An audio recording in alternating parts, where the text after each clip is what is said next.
आज से करीब 285 साल पहले ईरान की वीरान धरती से मुगलों के राज में एक लुटेरा भारत की सीमा में प्रवेश करता है। उसके सामने शक्तिशाली मुगल साम्राज्य असहाय हो जाता है, जिसके बाद भारत के दिल यानी दिल्ली को इस कदर लूटा गया कि राजधानी सिहर उठी। देश ने आज ही के दिन शायद ऐसी बर्बरता और लूट पहली बार देखी थी, जब दिल्ली की गली गली करा उठी। आज स्पॉटलाइट में बात नादिर शाह के भारत पर आक्रमण। ये वो दौर था जब भारत के बड़े हिस्से पर मुगल शासन कर रहे थे। दूसरी तरफ अरब देश ईरान में एक नए राजवंश की स्थापना हुई। 1736 में नादिर शाह अफशार ने अफशरीद राजवंश की नींव डाली। ईरानी इतिहास में नादिर शाह को सबसे शक्तिशाली शासकों में गिना जाता है। राजा बनने के कुछ ही साल में नादिर शाह ने मुगलों पर आक्रमण कर दिया, जिसके बाद दोनों के बीच सीधी जंग हुई और देश ने वो मंजर देखा जो शायद कोई कभी सपने में भी नहीं देखना चाहे। दिल्ली से करीब 130 किलोमीटर दूर हरियाणा के करनाल में हुई भिड़ंत से पहले नादिर शाह ने मुगल साम्राज्य के कई हिस्सों को अपने कंट्रोल में ले लिया था। 1738 में उस समय के मुगल शासक मोहम्मद शाह ने शाही दरबार में एक फारसी राजदूत का अपमान किया था। इतिहासकार मानते हैं इसी के बाद नादिर ने भारत पर हमला कर दिया। 1707 में औरंगजेब की मृत्यु के बाद सिंहासन के लिए चल रहे संघर्ष और मंत्रियों के धोखे के कारण साम्राज्य कमजोर हो गया था। नादिर शाह ने इसका बखूबी फायदा उठाया। 1739 में उसने मुगल साम्राज्य की पश्चिमी सीमाओं पर आक्रमण कर गजनी, काबुल और लाहौर पर कब्जा कर लिया। नादिर शाह के पंजाब पहुंचने से पहले वहां के गवर्नर ने मुगल सम्राट मोहम्मद शाह से पंजाब की सुरक्षा मजबूत करने की गुजारिश की, लेकिन उन्होंने इसे खारिज कर दिया। इसके बाद नादिर दिल्ली की तरफ बेखौफ होकर बढ़ता चला। जब राजधानी खतरे में आई तो बादशाह मोहम्मद शाह ने करनाल में उसे रोकने का प्रयास किया।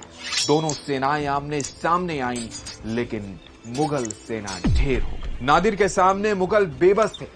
किसी तरह उसे वापस फारस भेजने के लिए मुगलों ने धन दौलत देकर समझौता करने की कोशिश की, लेकिन नाकाम रहे। नादिर ने दिल्ली तक मुगलों का पीछा किया। इस बारे में इंडियन हिस्ट्री कांग्रेस के सेक्रेटरी और अलीगढ़ मुस्लिम यूनिवर्सिटी के प्रोफेसर सईद अली नदीम रिजवी विस्तार से बताते हैं। जब नादिर शाह वहां पहुंचता है और वहां कत्लेआम करवाता है, तकरीबन 20 से 30 हजार के करीब लोग उसमें मारे जाते हैं और जो मुगलिया सल्तनत की जो ट्रेजरी है, जो दौलत है, उसे वो पूरी तरीके से तहस नहस कर देता है। यहाँ तक के मसलन शाहजहां के पीरियड का जो पीकॉक थ्रोन, जो तख्त ताऊस कहलाता है, उसे वो यहाँ से लूट ले जाता है।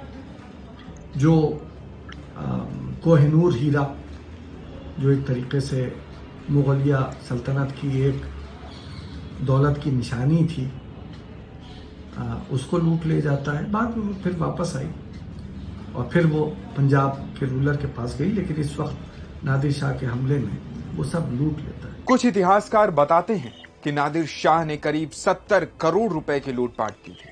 प्रोफेसर सईद बताते हैं कि लूटपाट इतनी भयानक थी कि मुगल साम्राज्य और दिल्ली ने अपनी पूरी शान खो दी। 1857 में जब गदर होता है और अल्टीमेटली बहादुर शाह जफर को हुकूमत से हटाया जाता है, तो वो तो एक खोखली हुकूमत है जिसको हटाया जाता है। दिल्ली और मुगलिया हुकूमत तो 1740 में नादिर शाह के हमले में ही खत्म हो गई होती है। उसके बाद जो होता है वो तो एक खोखला बाजार है और कुछ भी नहीं। प्रोफेसर सईद कहते हैं कि नादिर शाह मुगलों को मुसलमान नहीं मानता था, वो उन्हें हिंदुआने कलमा गोह कहता था, यानी वो हिंदू जो अब कलमा पढ़ने लगे। 1747 में नादिर के मरने के बाद 1748 और 1767 के बीच उसके बेटे अहमद शाह अब्दाली ने भारत को बार बार लूटा। ये लूट इतनी भयानक थी कि मुगल साम्राज्य पूरी तरह से बिखर गया और दोबारा कभी पहले जैसा रुतबा नहीं पाया। स्पॉटलाइट के इस एपिसोड में इतना ही। ऐसे ही और भी वीडियोस के लिए जुड़े रहें दैनिक